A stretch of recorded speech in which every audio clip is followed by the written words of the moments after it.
Préservez les âmes des autres et préservez vos âmes. Évitez autant que possible de blesser les autres et évitez autant que possible qu'on vous blesse. Amen. Il y a des gens dans une période précise, j'aime pas les écouter. Parce que je sais, avant même qu'elles ne parlent, qu'elles vont parler mal à mon âme. Je ne les écoute pas. Parce que je sais que mon âme peut être touchée. C'est une douleur, une souffrance intérieure. Des fois, malgré le sourire. Des fois, malgré les danses. Des fois, malgré les fêtes. Car, mes frères, une douleur peut exister malgré que tu ris. Une douleur peut exister malgré que tu chantes et tu danses.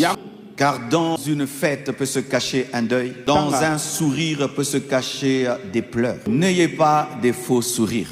Cherchez Dieu jusqu'à ce que vous aurez des vrais sourires. N'ayez pas des fausses joies. Cherchez Dieu jusqu'à ce que vous aurez la vraie joie. Car des fois, les douleurs nous poussent à porter un masque.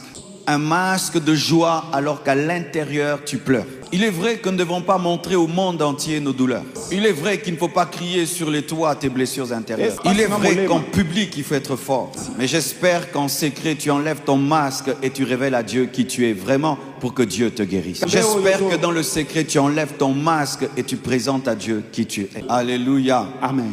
Dans mes moments difficiles, mes frères et sœurs, lorsque j'ai eu un coup terrible dans la vie, étant leader, étant pasteur, tu dois être fort. Et j'ai fait l'effort d'être fort. Mais après avoir enterré la mère de mes enfants, je continue à faire le fort. Dieu m'a dit non, non, non, non, non, non, non, t'es pas fort. Disparais, va loin.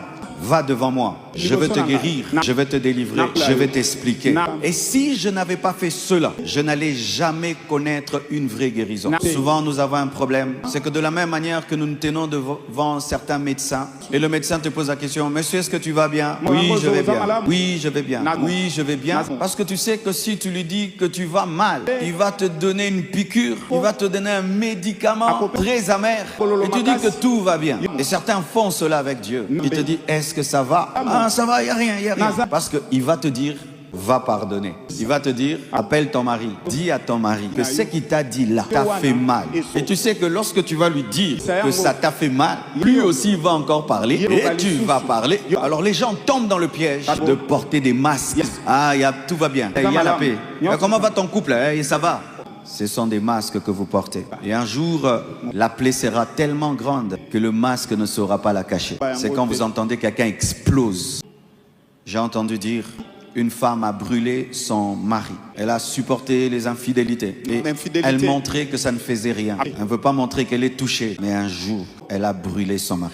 Pourquoi? Parce qu'elle a tardé de traiter la blessure. Ne tardez pas de traiter vos blessures. Et je prie que pendant ce jeûne, qu'il y ait des miracles de guérison, des miracles de réconciliation. Acclamons le Seigneur Jésus.